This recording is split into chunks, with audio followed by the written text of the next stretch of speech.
Punjabi Reviews. I'm Shafkat Farooq. I'm from Lahore, Pakistan. This is my friend Vivek Sharma. He's from Amritsar, India. ਅੱਜ ਅਸੀਂ ਨਵੀਂ video review ਕਰਾਂਗੇ ਜਿਹਦਾ ਨਾਂ ਹੈ 10 surprising facts about Hinduism.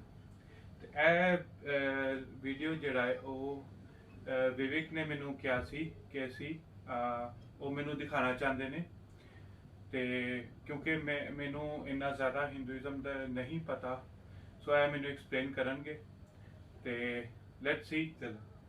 Despite being one of the major world religions, many people are unaware of some of the basic facts about the Hindu religion. Because there's no one set way Hinduism should be practiced, most Hindus just refer to it simply as a way of life. Hey, thanks for coming back to FDT Facts. My name is Leroy Kenton, and here are some surprising and interesting facts about Hinduism. But before we jump into the facts, I want to know, guys, what do you think of first when you hear the word Hinduism? Sound up down below in the comment section. अच्छा मैं दसा कि मेरे ज़हन च की आंदा जिवें मूवीज़ विच मैं देखिया स्टार प्लस विच देखिया बस ਉਹੀ ਆਂਦਾ ਮੇਰੇ ज़हन और ਮੈਨੂੰ ਇਸ ਤੋਂ ਇਲਾਵਾ ਜਿਵੇਂ ਉਹਨਾਂ ਨੇ ਤੁਹਾਨੂੰ ਮਤਲਬ ਕਿਹੜਾ ਕਦੇ ਦੇਖਿਆ ਜੇ ਮੈਂ ਮੇਰੇ ਇੰਨਾ ਕੋਈ ਹਿੰਦੂਇਜ਼ਮ ਦਾ ਪਤਾ ਜਿੰਨਾ ਮੈਂ ਮੂਵੀਜ਼ ਵਿੱਚ ਦੇਖਿਆ ਉਸ ਤੋਂ ਜ਼ਿਆਦਾ ਮੈਨੂੰ ਨਹੀਂ ਪਤਾ। Is it yoga? Is it meditation? Is it Hindu gods? I don't know. I'm interested to see what you got to say. Okay, so for our first fact, Hinduism has approximately 1.1 billion followers globally, which works out to be 15% of the world's total population.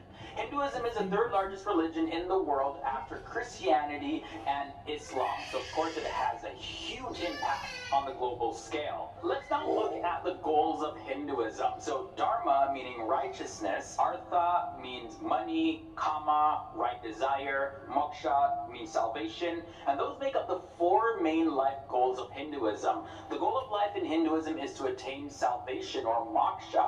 Self-realization and freedom from the cycle of death and rebirth is the final goal. In Hinduism, there's Hinduism the main ਜੋ ਹੈਗਾ ਇੱਕ ਗੋਲ ਹੁੰਦਾ ਹੈ ਨਾ, ਉਹਦਾ ਗੋਲ ਹੁੰਦਾ ਹੈ Hinduism 'ਚ ਮੰਨਿਆ ਜਾਂਦਾ ਕਿ ਜੀਵਨ ਡੈਥ ਐਂਡ ਬਰਥ ਇੱਕ ਸਰਕਲ ਹੈ ਤੇ ਹਿੰਦੂਇਜ਼ਮ ਇਹ ਬਿਲੀਵ ਕਰਦਾ ਕਿ ਇਸ ਚੱਕਰ ਦੇ ਵਿੱਚੋਂ ਨਿਕਲਣਾ, ਇਸ ਸਰਕਲ ਦੇ ਵਿੱਚੋਂ ਬਾਹਰ ਨਿਕਲਣਾ।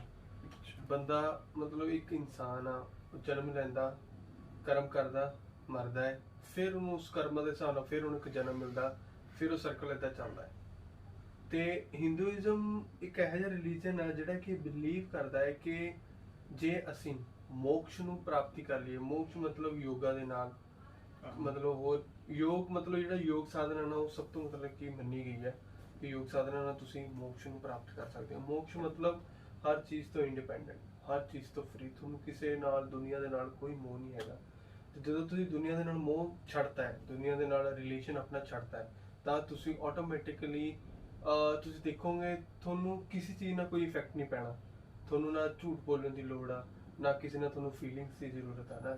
ਇਸ ਤਰ੍ਹਾਂ ਇਹ ਹਿੰਦੂਇਜ਼ਮ ਇਸ ਚੀਜ਼ ਨੂੰ ਐਕਸਪਲੇਨ ਕਰਦਾ ਹੈ ਕਿ ਮੋਕਸ਼ ਨੂੰ ਤਿਆਗਣਾ ਤੇ ਲਾਈਫ ਐਂਡ ਡੈਥ ਦੇ ਸਰਕਲ ਚੋਂ ਬਾਹਰ ਨਿਕਲ ਕੇ ਸਦਾ ਲਈ ਪ੍ਰਮਾਤਮਾ ਦੇ ਨਾਲ ਜੁੜ ਜਾਣਾ। ਤੇ ਕਿੰਨੇ ਜਨਮ ਹੁੰਦੇ ਨੇ? ਜਨਮਾਂ ਦੀ ਗੱਲ ਇਹ ਬੰਦਾ ਮਤਲਬ ਕਿ ਉਹਦੇ ਆਪਣੇ ਕਰਮਾਂ ਤੇ ਡਿਪੈਂਡ ਹੁੰਦਾ ਹੈ। ਵੈਸੇ ਤਾਂ ਕਹਿੰਦੇ ਨੇ ਕਿ 84 ਲੱਖ ਜੂਨਾਂ ਹੁੰਦੀਆਂ ਨੇ, 84 ਲੱਖ ਜੂਨਾਂ ਦੇ ਵਿੱਚ ਜਿਹਦੇ ਵਿੱਚ ਜਾਨਵਰ ਤੋਂ ਲੈ ਕੇ ਛੋਟੇ ਤੋਂ ਛੋਟਾ ਜਾਨਵਰ, ਵੱਡੇ ਤੋਂ ਵੱਡਾ ਜਾਨਵਰ, ਇਨਸਾਨ, ਜਿਹੜੇ ਕਿ ਇਨਸਾਨ ਦੀ ਜੂਨ ਕਹਿੰਦੇ ਨੇ ਕਿ ਉਹ 84ਵੇਂ ਲੱਖਵੇਂ ਬਾਅਦ ਭੁਗਤਣ ਤੋਂ ਬਾਅਦ ਮਿਲਦੀ ਹੈ, ਕਿਉਂਕਿ ਇਨਸਾਨ ਇੱਕ ਇਹੋ ਜਿਹਾ ਬੰਦਾ ਹੈ ਜਿਹਦੇ 'ਚ ਸੋਚਣ ਦੀ ਸ਼ਕਤੀ ਹੈ, ਸਮਝਣ ਦੀ ਸ਼ਕਤੀ ਹੈ, ਬੋਲਣ, ਸੁਣਨ, ਹਰ ਚੀਜ਼ ਦੀ ਸ਼ਕਤੀ ਸਿਰਫ ਇਨਸਾਨ ਦੇ ਵਿੱਚ ਹੈ। ਤਾਂ ਇਨਸਾਨ ਇੱਕ ਇਹੋ ਜਿਹਾ ਮਤਲਬ ਇੱਕ ਸਪੀਸ਼ੀਜ਼ ਜਿਹਨੂੰ ਕਹਿੰਦੇ ਜੀਵ ਮੰਨਿਆ ਜਾਂਦਾ ਹੈ ਕਿ ਉਹ ਇੰਨਾ ਆਪਣੇ ਆਪ ਨੂੰ ਉੱਪਰ ਉਠਾ ਸਕਦਾ ਜੀਵਨ ਦੇ ਲੈਵਲ ਤੋਂ ਕਿ ਉਹ ਮੋਕਸ਼ ਨੂੰ ਪ੍ਰਾਪਤ ਕਰ ਸਕਦਾ ਹੈ। ਇਸ ਚੀਜ਼ ਦੇ ਉੱਪਰ ਡਿਪੈਂਡ ਆ ਜੋ ਵੀ ਮਤਲਬ ਕਿ ਹਿੰਦੂਇਜ਼ਮ ਇਹ ਬਿਲੀਵ ਕੀਤਾ ਜਾਂਦਾ ਹੈ ਹਿੰਦੂਇਜ਼ਮ। ਐਂਡ ਐਕਚੁਅਲਸ ਵਿੱਚ ਵੀ ਰਿਸ਼ੀ ਮੁਨੀਸ ਜੋ ਹੈਗੇ ਨੇ, ਜੋ ਮਤਲਬ ਕਿ ਪਾਸਟ ਦੇ ਵਿੱਚ ਜੋ ਮਤਲਬ ਕਿ ਸਾਡਾ ਜੋ ਇਤਿਹਾਸ ਆ ਉਹਦੇ ਵਿੱਚ ਰਿਸ਼ੀ ਮੁਨੀ ਜਿੰਨੇ ਵੀ ਹੈਗੇ ਨੇ ਉਹ ਇਸ ਚੀਜ਼ ਦੇ ਉੱਪਰ ਹੀ ਮਤਲਬ ਬੇਸ ਸੀਗੇ, ਇਸ ਚੀਜ਼ ਨੂੰ ਹੀ ਮਤਲਬ ਕਿ ਫੋਲੋ ਕਰਦੇ ਸੀਗੇ ਤੇ ਹਮੇਸ਼ਾ ਮਤਲਬ ਤਪੱਸਿਆ 'ਚ ਰਹਿਣਾ ਸਮਥਿੰਗ ਬਹੁਤ ਮਤਲਬ ਵਾਸਟ ਚੀਜ਼ ਆ, ਬਹੁਤ ਵਾਸਟ ਹੈ। The belief in the circular rather than a linear concept of time. hence a belief in the life and death cycles. Time is divided up into 4 stages. There's the Satya Yuga, which is the golden age of innocence. There's a Treta Yuga, Dwapara Yuga, and the Kali Yuga is the final stage. Speaking more about the cycles in time, in Hindu cosmology, it is believed that life is created and destroyed in a cycle every 4.32 billion years. Now, it's interesting that this period is pretty close to the current estimated scientific age of the Earth, just maybe a little bit more. Now, the major books in Hinduism are the Vedas, the Ramayana, and there are 18 Puranas, and there's also the Mahabharata and the Bhagavad Gita, which is part of the Mahabharata. मतलब ਇਹਦਾ accent ਥੋੜਾ ਜਿਹਾ ਇਦਾਂ ਹੀ ਹੈ, ਲੇਕਿਨ ਜੋ ਹੈਗੇ ਨੇ ਇਹਦੇ ਵਿੱਚ ਜੋ ਮਤਲਬ ਰਿਲੀਜੀਅਨ ਬੁੱਕਸ ਨੇ, ਮਤਲਬ ਧਾਰਮਿਕ ਕਿਤਾਬਾਂ ਨੇ, ਉਹ ਹੈਗੇ ਨੇ ਮਹਾਭਾਰਤ, 18 ਪੁਰਾਣਸ, ਉਸ ਤੋਂ ਬਾਅਦ ਗੀਤਾ ਤੇ ਸ਼ਿਵ ਪੁਰਾਣ, ਜਿਹਨਾਂ 'ਚ ਵਿਸ਼ਨੂੰ ਪੁਰਾਣ, ਸਭ ਮਤਲਬ ਕਿ ਅਲੱਗ-ਅਲੱਗ ਚੀਜ਼ ਨੂੰ ਦਰਸਾਉਂਦੇ ਨੇ। ਤੇ ਜਿਹਦੇ ਵਿੱਚੋਂ ਮੈਂ ਤੁਹਾਨੂੰ ਪਹਿਲਾਂ ਵੀ ਪਿਛਲੀ ਵੀਡੀਓ ਦੇ ਵਿੱਚ ਦੱਸਿਆ ਸੀਗਾ ਕਿ ਕਰੋੜ ਪੁਰਾਣ ਜੋ ਹੈ ਉਹ ਵਿਸ਼ਨੂੰ ਪੁਰਾਣ ਜੀ ਤੋਂ ਹੀ ਲਿੱਤਾ ਗਿਆ ਹੈ, ਜਿਹਦੇ ਵਿੱਚ ਹਰ ਚੀਜ਼ ਨੂੰ ਮਤਲਬ ਕਿ ਦੱਸਿਆ ਗਿਆ ਕਿ ਡੈਥ ਤੋਂ ਬਾਅਦ ਕੀ ਬੰਦੇ ਨਾਲ ਗੁਜ਼ਰਦਾ ਹੈ। ਤੇ ਤੁਸੀਂ ਗੀਤਾ ਮਤਲਬ ਹਾਲੀਵੁੱਡ ਗੀਤਾ ਬਾਰੇ ਤਾਂ ਸੁਣਿਆ ਹੀ ਹੋਣਾ। ਹਾਂ, ਸੁਣਿਆ ਨਾ। ਗੀਤਾ ਉਹ ਮਹਾਭਾਰਤ ਦਾ ਹੀ ਮਤਲਬ ਹਿੱਸਾ ਹੈ। But is often read on its own. The Vedas are the central text in Hinduism. Lord Brahma is credited with composition of the Vedas, which were passed down from the great sages to their disciples. Now, when it comes to the Vedas, there are 4 Vedas in total. There's the Rig Veda, Yajur Veda, Sama Veda, and the Atharva Veda. Now, more about the Mahabharata specifically. It's one of the major religious texts for Hindus, as I just mentioned, and it's the longest epic poem in the entire world, and it also is described as the longest poem ever written. The longest version of the Mahabharata consists of over 100,000 shlokas, or 200,000 individual verse lines, about 1.8 billion words in total. Bottom line is, it's long. You thought the Bible was long? Ain't got nothing on the Mahabharata. You'll also find some gender equality in Hinduism, and what I mean by that is Hinduism is perhaps the only religion that really shows off almost an equal number of male and female deities. Now, deities are of both genders, and they're equally worshipped. And by the way, these deities aren't supreme gods, they're just avatars of the supreme god. The next thing I want to share is that it is one of the few religions that does not consider the pursuit of wealth to actually be a sin.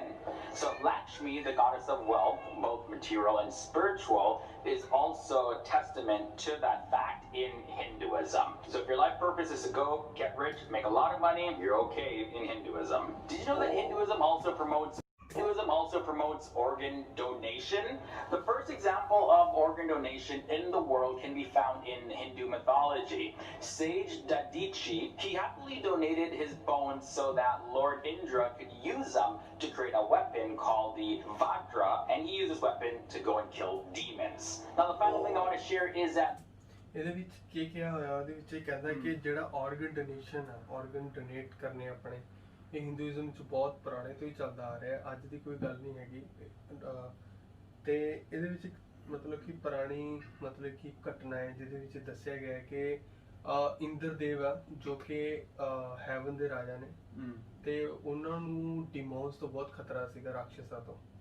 ਤਾਂ ਉਹਦੇ ਵਿੱਚ ਕੀ ਕੀਤਾ ਸੀ ਕਿ ਰਿਸ਼ੀ ਦਧੀਚੀ ਜਿਹਦਾ ਨਾਮ ਇਸ time ਲਿੱਤਾ ਹੈ, ਤੇ ਰਿਸ਼ੀ ਦਧੀਚੀ ਜੀ ਨੇ ਆਪਣੀਆਂ ਬੋਨਸ ਦਾ ਸੈਕਰੀਫਾਈਸ ਕਰਤਾ ਸੀ, ਤੇ ਉਹਨਾਂ ਬੋਨਸ ਤੋਂ ਇੱਕ ਹਥਿਆਰ ਬਣਾਇਆ ਸੀ ਜਿਹੜਾ ਕਿ ਇੰਦਰਦੇਵ ਨੂੰ ਦਿੱਤਾ ਗਿਆ ਸੀ, ਤੇ ਜਿਹਦੇ ਨਾਲ ਡਿਮੋਨਸ ਦਾ ਡੇਵਲ ਨੂੰ ਮਾਰਿਆ ਗਿਆ ਸੀਗਾ, ਤੇ ਉਹਨਾਂ ਦੀ ਬੋਨਸ ਦੇ ਵਿੱਚ ਬਹੁਤ ਪਾਵਰ ਸੀ। ਉਥੋਂ ਡੋਨੇਸ਼ਨਸ, ਆਰਗਨ ਦੀ ਡੋਨੇਸ਼ਨਸ ਚਲੀ ਆ ਰਹੀ ਹੈ, ਉੱਥੇ ਚੱਲਦੀ ਆ ਰਹੀ। ਹਿੰਦੂਇਜ਼ਮ 'ਚ ਉੱਥੋਂ ਹੀ ਹੈ ਕਿ ਇਸ ਘਟਨਾ ਤੋਂ ਡੋਨੇਸ਼ਨ ਕਰਨਾ ਆਰਗਨਸ ਦੇ ਕੋਈ ਮਤਲਬ ਗਲਤ ਗੱਲ ਨਹੀਂ ਹੈ, ਅੱਛੀ ਚੀਜ਼ ਹੈ, ਕਰਨੀ ਚਾਹੀਦੀ। The largest Hindu temple in the world is surprisingly not in India, but is actually located in Angkor, Cambodia. The temple is called the Angkor Wat, and it measures 1,626,000 square meters. Okay, guys, so ਪਰ ਮੈਂ ਇਸ ਚੀਜ਼ ਦੇ ਨਾਲ ਜ਼ਿਆਦਾ surprise ਨਹੀਂ ਹੋਇਆ। Cambodia ਵਿੱਚ ਤੇ ਪਤਾ ਨਹੀਂ ਹਿੰਦੂ ਪੋਪੂਲੇਸ਼ਨ ਹੈ, ਬਿਲਕੁਲ ਹੈ। ਕੰਬੋਡੀਆ ਵਿੱਚ ਕੀ ਹਰ ਜਗ੍ਹਾ ਹੈ, ਲੇਕਿਨ ਸਭ ਤੋਂ ਜ਼ਿਆਦਾ ਤੇ ਇੰਡੀਆ ਦੇ ਵਿੱਚ। ਮੈਂ ਤੇ ਸੁਣ ਕੇ ਸਰਪ੍ਰਾਈਜ਼ ਹੋ ਗਿਆ ਕਿ ਹਿੰਦੂਇਜ਼ਮ ਜਿਹੜਾ 15% ਦੁਨੀਆ ਦੀ ਪੋਪੂਲੇਸ਼ਨ ਜਿਹੜੀ ਹੈ ਉਹ ਹਿੰਦੂ ਹੈ। ਬਿਲਕੁਲ ਬਹੁਤ ਵੱਡੀ ਪੋਪੂਲੇਸ਼ਨ, ਮੈਂ ਸਮਝਦਾ ਸੀ ਸ਼ਾਇਦ ਇੰਨੀ ਨਹੀਂ ਹੈ। ਨਹੀਂ, ਲੇਕਿਨ ਵੀ ਪਤਾ ਕੀ ਹੈ, ਮੈਂ ਇਹ ਚੀਜ਼ ਦੇਖੀ ਹੈ ਕਿ ਤੁਸੀਂ ਸ਼ਾਇਦ ਪੁਰਾਣਾ ਨਕਸ਼ਾ ਚੱਕ ਕੇ ਦੇਖੋ ਇੰਡੀਆ ਦਾ ਮਤਲਬ ਕਿ ਨਕਸ਼ਾ ਕਿੱਥੇ ਤੱਕ ਜਾਂਦਾ ਹੈ। ਕੰਬੋਡੀਆ ਕੋਈ ਮਤਲਬ ਮੇਰੇ ਹਿਸਾਬ ਨਾਲ ਮੈਂ ਇੰਨਾ ਸਰਪ੍ਰਾਈਜ਼ ਨਹੀਂ ਹੋਇਆ ਕਿ ਉੱਥੇ ਵੀ ਮੰਦਿਰ ਹੈਗਾ ਤੇ ਉਹ ਬੜਾ ਵੱਡਾ ਮੰਦਿਰ ਆ। ਐਕਚੁਅਲੀ ਗੱਲ ਇਹ ਹੈ ਕਿ ਨॉट ਇਵਨ ਕੰਬੋਡੀਆ, ਨੇਪਾਲ 'ਚ ਵੀ ਬਹੁਤ ਮੰਦਿਰ ਨੇ, ਭੂਟਾਨ, ਸ਼੍ਰੀਲੰਕਾ ਐਂਡ ਈਵਨ ਦੋ ਕਿ ਪਾਕਿਸਤਾਨ 'ਚ ਵੀ ਮੰਦਿਰ ਹੈਗੇ ਨੇ ਜਿੱਥੇ ਹਿੰਦੂਇਜ਼ਮ ਮਤਲਬ ਫੋਲੋ ਉਹ ਤੇ ਪੂਰਾ ਇੱਕੋ ਹੀ ਕੰਟੀਨੈਂਟ ਸੀ ਨਾ, ਪੂਰਾ ਇੰਡੀਆ ਸੀ। ਇਹਦੇ ਵਿੱਚ ਕੋਈ ਹੈ ਨਹੀਂ ਕਿ ਉੱਥੇ ਵੀ ਬਹੁਤ ਵੱਡਾ ਮੰਦਿਰ ਆ। ਠੀਕ ਆ, ਹੋ ਸਕਦਾ। ਮੈਨੂੰ ਤੇ ਇੰਨੇ ਜ਼ਿਆਦਾ ਫੈਕਟਸ ਦਾ ਪਤਾ ਨਹੀਂ ਸੀ, ਉਹ ਤੇ ਅੱਜ ਤੁਸੀਂ ਸੁਜੈਸਟ ਕੀਤਾ ਤੇ ਅਸੀਂ ਵੇਖਿਆ, ਨਹੀਂ ਤੇ ਮੈਂ ਤੇ ਉਹੀ ਸਿੱਖਿਆ ਸੀ ਜਿਹੜਾ ਮੂਵੀਜ਼ ਤੋਂ ਜਾਂ ਸੀਰੀਅਲ ਦੇ ਵਿੱਚ ਦੇਖਿਆ ਸੀ। ਮੇਰਾ ਖਿਆਲ ਹੈ ਉਹ ਸਹੀ ਨਹੀਂ ਦਿਖਾਉਂਦੇ, ਕਿਉਂਕਿ ਉਹਦੇ ਵਿੱਚ ਮੈਂ ਦੇਖਿਆ ਕਿ ਇਸਲਾਮ ਨੂੰ ਵੀ ਅਜੀਬ ਹੀ ਦਿਖਾਉਂਦੇ ਨੇ। ਉਹ ਮੈਂ ਵੀ ਮਤਲਬ ਇਸਲਾਮ ਨੂੰ ਮੈਂ ਦੇਖ ਕੇ ਮੈਂ ਕਹਿੰਦਾ ਯਾਰ ਇਸ ਤਰ੍ਹਾਂ ਦੇ ਤੇ ਨਹੀਂ ਹੁੰਦਾ ਸਾਡੇ, ਤੇ ਮੈਨੂੰ ਇਹੀ ਲੱਗਦਾ ਕਿ ਹਿੰਦੂਇਜ਼ਮ ਵੀ ਉਹ ਸਹੀ ਨਹੀਂ ਦਿਖਾਉਂਦੇ ਉਹਨੇ। ਮੈਨੂੰ ਇੱਥੋਂ ਕਾਫੀ ਕੁਝ ਪਤਾ ਲੱਗਿਆ ਹਿੰਦੂਇਜ਼ਮ ਦੇ ਬਾਰੇ 'ਚ। ਤੇ ਸਾਰੇ ਰਿਲੀਜਨ ਜਿਹੜੇ ਨੇ ਉਹ ਰਿਸਪੈਕਟਫੁਲ ਨੇ, ਅਸੀਂ ਸਾਰੇ ਰਿਲੀਜਨ ਦੇ ਰਿਸਪੈਕਟ ਕਰਨੇ ਆ। ਤੇ ਇਸਲਾਮ ਵਿੱਚ ਤੇ ਕਲੀਅਰ ਹੈ ਕਿ ਤੁਸੀਂ ਕਿਸੇ ਦੇ ਰਿਲੀਜਨ ਨੂੰ ਇਨਸਲਟ ਨਹੀਂ ਕਰ ਸਕਦੇ, ਕਿਸੇ ਦੀ ਗੋਡ ਨੂੰ ਤੁਸੀਂ ਇਨਸਲਟ ਨਹੀਂ ਕਰ ਸਕਦੇ, ਬਿਲਕੁਲ ਅਲਾਉ ਨਹੀਂ ਹੈ ਕਿ ਤੁਸੀਂ ਕਿਸੇ ਦੇ ਰਿਲੀਜਨ ਨੂੰ ਵੀ ਇਨਸਲਟ ਕਰੋ। ਤੇ ਹਰ ਇੱਕ ਦੀ ਰਿਸਪੈਕਟ ਕਰਨੇ ਆ ਅਸੀਂ, ਤੇ ਹਰ ਇੱਕ ਨੂੰ ਗਲੇ ਲਗਾਉਂਦੇ ਆ ਜੀ। ਬਿਲਕੁਲ, ਤੇ ਇਹੀ ਮੇਰਾ ਮੈਸੇਜ ਹੈ ਸਾਰਿਆਂ ਵਾਸਤੇ ਵੀ ਕਿ ਅਸੈਪਟ ਕਰਨਾ ਸਿੱਖੋ ਦੂਸਰਿਆਂ ਨੂੰ। ਬਸ ਕਿ ਕਈ ਵਾਰੀ ਤੁਹਾਨੂੰ ਪਤਾ ਹੈ ਛੋਟੀ ਛੋਟੀ ਚੀਜ਼ਾਂ ਤੇ ਕਿੰਨੀ ਲੜਾਈ ਹੁੰਦੀ ਹੈ। ਬਿਲਕੁਲ ਕਿ ਇੱਕੋ ਹੀ ਰਿਲੀਜਨ ਹੈ ਲੇਕਿਨ ਦੋ ਡਿਫਰੈਂਟ ਅਗਰ ਮਾਈਨਰ ਜੇ ਇਸ਼ੂਜ਼ ਨੇ ਤੇ ਫਿਰ ਵੀ ਕਿੰਨੀ ਲੜਾਈ ਹੋ ਜਾਂਦੀ ਹੈ।